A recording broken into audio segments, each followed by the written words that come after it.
नमस्कार, India voice देख रहे हैं आप। मैं हूं आपके साथ शिवम दुबे। इंडिया वॉइस का खास कार्यक्रम छत्तीसगढ़ कौशल्या भूमि देख रहे हैं आप। हम बढ़ेंगे अगले खबर की तरफ। अगली खबर छत्तीसगढ़ से है, जहां छत्तीसगढ़ में चुनावी नतीजों से पहले झीरम हत्याकांड पर राजनीतिक युद्ध छिड़ गया है। जहां कांग्रेस बीजेपी पर किसी खास को बचाने तो वहीं बीजेपी मुख्यमंत्री पर सबूत छिपाने और दबाने का आरोप लगा रहे हैं। वहीं सुप्रीम कोर्ट के फैसले के बाद जिस तरह से एनआईए की याचिका को खारिज किया गया है, ऐसे में सवाल यह है कि आखिर जांच पर खुलासे से क्यों ध्यान भटकाने की कवायद और पुलिस की जांच से किस पर आंच आने का अंदेशा है। कुल मिलाकर जब तक जांच पूरी नहीं होती तब तक इस पर राजनीति होना तो तय है। देखिए ये रिपोर्ट।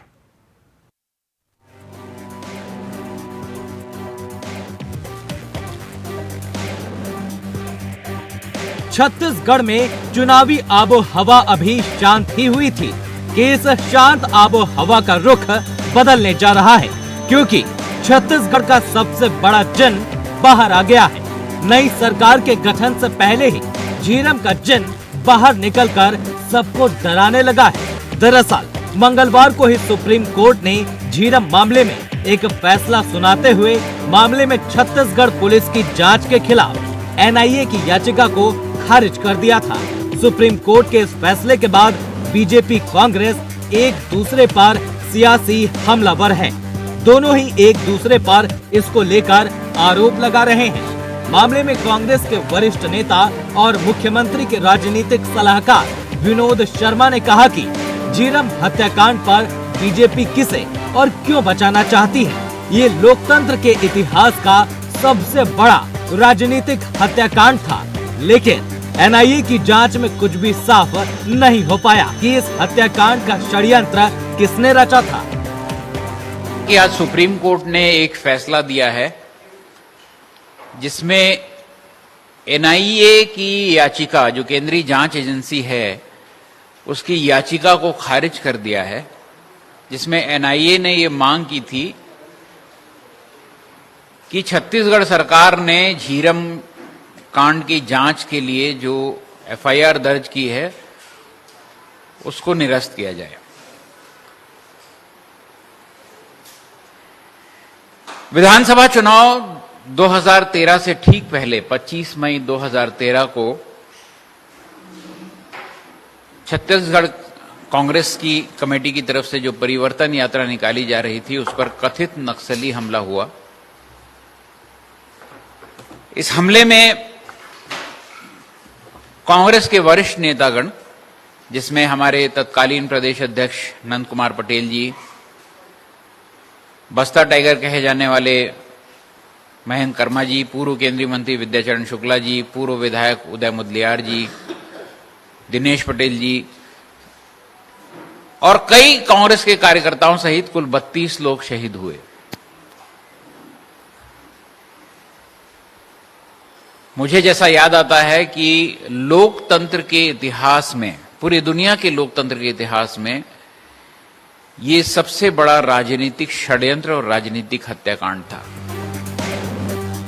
वहीं इन आरोपों पर बीजेपी ने पलटवार करते हुए कहा कि मुख्यमंत्री भूपेश बघेल अब झीरम मामले में राजनीति छोड़कर अपनी जेब से वो सबूत निकालकर एनआईए को सौंप दें, जिन्हें वे मुख्यमंत्री रहते हुए पूरे कार्यकाल में अपनी जेब में छिपाए रहे। किसी अपराध के साक्ष्य को छुपाना भी गंभीर अपराध होता है।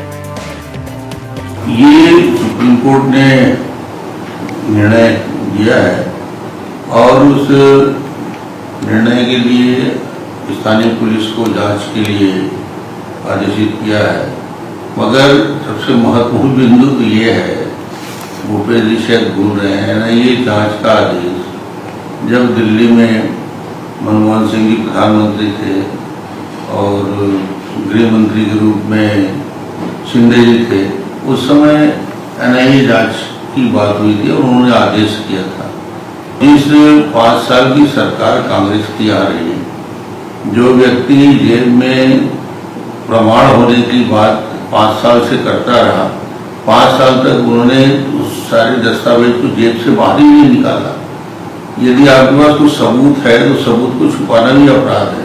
मुझे लगता है कि अब आने वाले समय में भारतीय जनता पार्टी की सरकार बनेगी और इसमें तत्काल इस पर जांच भी होगी और जो दोषी होगा उस षड्यंत्र को निश्चित रूप से देश के सामने लाने का काम भारतीय जनता पार्टी करेगी। बहरहाल चुनाव के बाद सियासी तपिश कुछ कम हुई थी, मगर झीरम कांड को लेकर सियासत एक बार फिर से सुलगती हुई दिख रही है। मगर अब देखना बाकी है कि ये सियासी लपटें किस किस को अपनी चपेट में लेती है। तब तक इस मुद्दे पर सियासत सुलगना तय है। Bureau report, India voice. Chhattisgarh के मुख्यमंत्री भूपेश बघेल ने गैस सिलेंडर के दाम पर पीएम मोदी और भाजपा सरकार पर जमकर निशाना साधा है। उन्होंने सोशल मीडिया के अकाउंट एक्स पर लिखा कि पीएम तो पूरे देश का होता है, फिर वह राज्य की जनता के साथ भेदभाव कैसे कर सकता है। तो वहीं पीएम मोदी पर तंज कसते हुए कहा कि मोदी की गलत नीतियों के कारण देशवासी महंगाई से त्रस्त है। साथ ही सीएम भूपेश ने कहा कि अगर मोदी की गारंटी है तो पूरे देश में 450 में सिलेंडर दे दीजिए, जिससे जनता को केंद्र सरकार के प्रकोप से कुछ तो राहत मिले।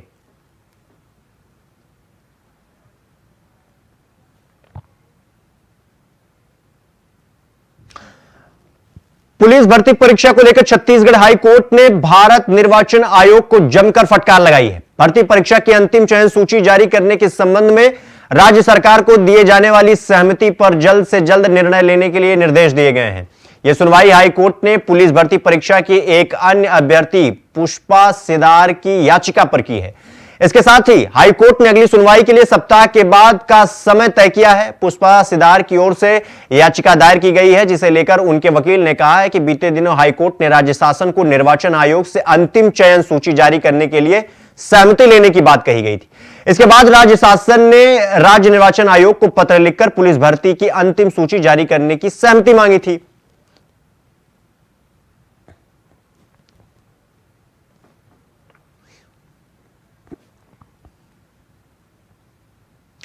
मामला गोरेला का है, जहां किसान से घूस लेने वाला एक पटवारी को निलंबित कर दिया गया है। बता दें कि किसान से भूमि की चौहद्दी बनाने के नाम पर पैसा लेने वाले पटवारी, जिसका नाम विजय प्रताप सिंह है, उसे निलंबित कर दिया गया है। वहीं घूस लेने का वीडियो जब सोशल मीडिया पर वायरल हुआ तो मामले का संज्ञान लेते हुए एसडीएम के जांच प्रतिवेदन पर कलेक्ट्रेट ने यह कार्रवाई की है। बता दें कि पेड्रा के बंधी गांव के रहने वाले किसान विनोद अग्रवाल से 4000 रुपए रिश्वत लेने का वीडियो वायरल हुआ था।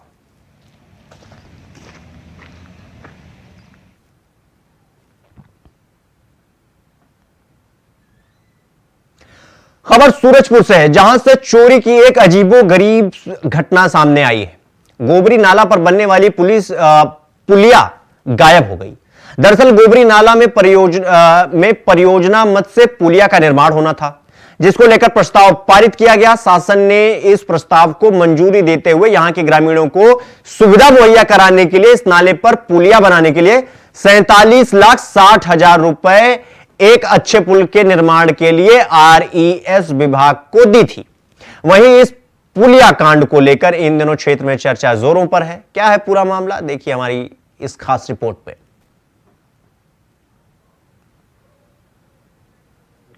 इसमें ये मेरे संज्ञान में चीज आई थी और हमने इसमें ईआरईएस से रिपोर्ट मांगा, इनके द्वारा रिपोर्ट दी गई है। इसमें तरकोली से धरतीपारा जो पुलिया बननी थी वो पुलिया वहाँ पर्टिकुलर जगह पे नहीं बन करके उसी ग्राम पंचायत में एक मलगा, तरकोली ग्राम पंचायत के अंतर्गत मलगा एक पंचायत है, जो पहले गांव था जो इंडिपेंडेंट पंचायत बन गया है, उसमें उन्होंने बनवाया है। और उसमें ये भी उन्होंने प्रतिवेदन में लिखा है कि चूंकि इस जगह पे जहाँ पहले से प्रस्तावित था, यहाँ पे लगभग 150 मीटर की पुलिया बनती, जो 47 लाख रुपए में नहीं बन सकता था, लेकिन उसी नदी पे उसी ग्राम पंचायत में लोगों की जानकारी में, लोगों की सहमति के आधार पर अभी कुछ दिन पहले हमको प्राप्त जानकारी के अनुसार कोरकोली से धरतीपारा पहुंच मार्ग पर पुलिया निर्माण जो कि 47,60,000 का है, लेकिन ना ही कोरकोली में ना ही धरतीपारा में ऐसा कोई पुलिया निर्माण हुआ है और ना ही कुछ है। कोरकोली सरपंच से जानकारी के अनुसार प्रस्तावित किया गया था, लेकिन निर्माण नहीं किया गया है। और इस पुलिया निर्माण का पूरे बंदरबाट करके और पुलिया को काम प्रारंभ और पूर्णता सत्यापन हो चुका है। उनका यही मामला है, पूर्व में 2020-21 में प्रस्तावित था, जिसमें आज तक तो वहाँ पुल नहीं बना है। पहले क्या हुआ, प्रस्ताव देने के बाद इंजीनियर लोग आए थे तो बोले कि नहीं यहाँ तो नहीं बन पाएगा, काहे ये छोटा पुलिया है, छोटा बजट है, यहाँ बनेगा तो बड़ा ही बनेगा। इसके बाद इंजीनियर लोग चले गए, तो आज तक वहाँ नहीं बन पाया। बुलेटिन में रुकेंगे फिलहाल एक छोटे से ब्रेक के लिए। खबरों का सिलसिला जारी है, फौरन लौट रहे हैं हम। ब्रेक के बाद एक बार फिर से आप सबका स्वागत है मेरे साथ। रुक करते हैं अगली खबर की ओर। अगली खबर भिलाई से है, जहां थाने के अंदर गुंडागर्दी करने वाले पार्षद अभय सोनी और उसके बेटे की अब तक गिरफ्तारी नहीं होने से नाराज पीड़ित सतपाल सिंह मोबाइल टावर पर चढ़ गया। आपको बता दें कि पुलिस ने कार्रवाई का आश्वासन दिया था, लेकिन अब तक आरोपियों को गिरफ्तारी नहीं हो पाई है। साथ ही आपको यह भी बता दें कि कुछ दिन पहले पार्षद और उसके बेटे ने सतपाल की पगड़ी खींचकर उससे मारपीट की थी और थाने के अंदर भी दबंगई दिखाई थी।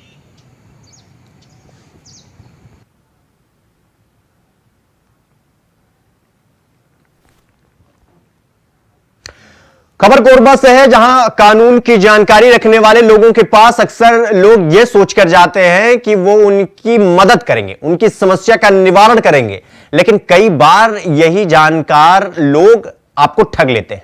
ऐसा ही एक मामला जांजगीर चांपा जिले से सामने आया है, जहां पेशे से वकील व्यक्ति ने 27 विधवा महिलाओं को ठग लिया, जिसकी शिकायत शिवनारायण थाने में दर्ज कराई गई।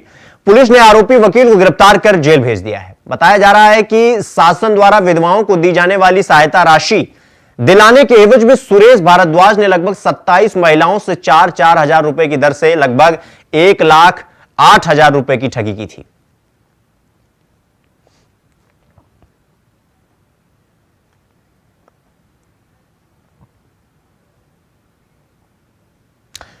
खबर कोरबा से ही है, जहां वन महानिदेशक चंद्र प्रकाश गोयल और कोल इंडिया के चेयरमैन पीएम प्रसाद ने दुनिया की सबसे बड़ी SECL की गेवरा खदान का निरीक्षण किया, जहां उन्होंने कहा कि भविष्य में कई खदानों का विस्तारीकरण किया जाना है। इससे पहले उन्होंने मीडिया से भी चर्चा की, जहां उन्होंने SECL की परियोजना की वन क्षेत्रों में हो रहे विस्तारीकरण की स्थिति का जायजा लेने की बात कही। वहीं वन महानिदेशक से चर्चा के दौरान इंडिया वॉइस संवाददाता ने भू विस्थापितों के संबंध में सवाल पूछा, जिस पर उन्होंने कहा कि भू विस्थापितों की समस्या उनके कार्य क्षेत्र की समस्या नहीं है, फिर भी विभागीय अधिकारियों से चर्चा कर वे इस समस्या का समाधान निकालने का प्रयास करेंगे। आने का प्रयोजन यह है कि कोल इंडिया लिमिटेड हमारा कोल के सेक्टर में एक बहुत प्रीमियर कंपनी है इंडिया में। काफ़ी एरियाज़ में फॉरेस्ट लैंड भी इनको डाइवर्ट किया जाता है माइनिंग के लिए, तो किस प्रकार से हमारे फॉरेस्ट एरिया में माइनिंग हो रही है उसका एक निरीक्षण करने का, अवलोकन करने का एक प्रयोजन था आज का। इसके अलावा जो कोल इंडिया की बहुत सारे प्रोजेक्ट्स अभी भी हमारे मिनिस्ट्री में पेंडिंग है, तो उनका क्या स्टेटस है, ग्राउंड लेवल पर क्या सिचुएशन है, उसके लिए हमारे जो कोल इंडिया के CMD श्री प्रसाद जी हैं और हमारे जो SECL के CMD साहब हैं श्री मिश्रा जी, हमारी टीम है जो छत्तीसगढ़ के अधिकारियों की और मिनिस्ट्री के, उन सबका प्रयोजन यह था कि उनको मिल बैठ के किस प्रकार से सुनियोजित तरीके से उनका जो प्रोजेक्ट्स हैं उनको किस प्रकार से आगे प्रोसेस किया जाए। रुक करते हैं अगली खबर की ओर। अगली खबर भिलाई से है, जहां भट्टी थाना के नजदीक एक दुकान और घर में तेज रफ्तार से लापरवाही के साथ आता हुआ सीमेंट से भरा एक ट्रक घर में घुस गया। बता दें कि घटना के वक्त घर के अंदर बच्चे समेत पूरा परिवार सो रहा था। इस हादसे में बाल बाल बच गया पूरा परिवार। घटना की जानकारी मिलते ही पुलिस मौके पर पहुंची और मामले की जांच को आगे बढ़ाया गया।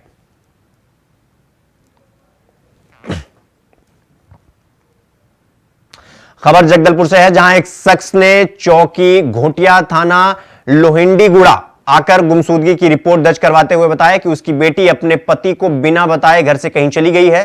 तलाशी के बाद उसकी बेटी का शव सुधापाल जंगल की झाड़ी से मिला। लगातार छापेमारी की कार्रवाई से भयभीत होकर अपराधी ने खुद बोधघाट थाना में आत्मसमर्पण कर दिया। फिलहाल आरोपी को जगदलपुर न्यायालय में पेश किया गया है।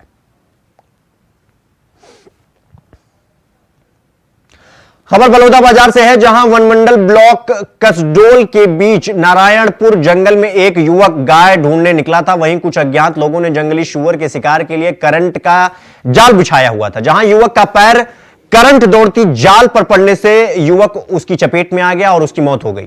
कसडोल थाना क्षेत्र के ग्राम नारायणपुर का यह पूरा मामला बताया जा रहा है।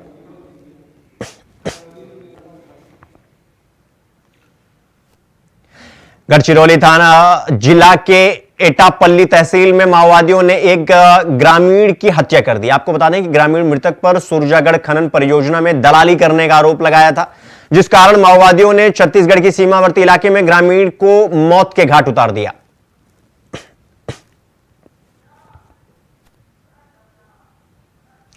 छत्तीसगढ़ में फिर से नक्सल गतिविधियां बढ़ने लगी हैं। आपको बता दें कि कांकेर के आमा बेड़ा में नक्सलियों और जवानों के बीच जोरदार मुठभेड़ हुई थी। जंगल में दोनों तरफ से जमकर फायरिंग की गई। बताया जा रहा है कि डीआरजी और बीएसएफ के जवान एरिया डोमिनेशन के लिए निकले थे। उसी वक्त जंगल में मौजूद नक्सलियों ने जवानों पर गोलीबारी कर दी, जिसके जवाब में जवानों ने भी फायरिंग की। तो वहीं गोलीबारी थमने के बाद जवानों ने जंगल में सर्च अभियान शुरू किया और जंगल के अंदर से जवानों ने भारी मात्रा में नक्सली सामग्री भी बरामद की।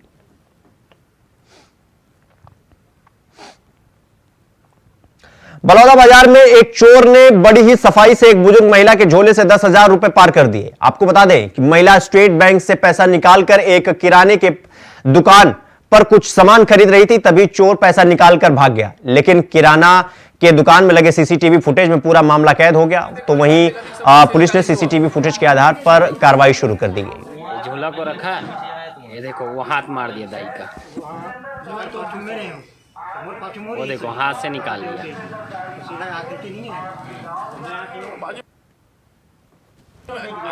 विदेशी भी देख भाई, देखा सफाई से निकाली से। दुर्ग के कलेक्टर पुष्पेंद्र मीणा ने जिला सहकारी केंद्रीय बैंक में सहायक लोकपाल को सस्पेंड कर दिया है। बता दें कि व्हाट्सएप ग्रुप में राजनीतिक दल का स्लोगन पोस्ट करने पर कलेक्ट्रेट ने यह कार्रवाई की है।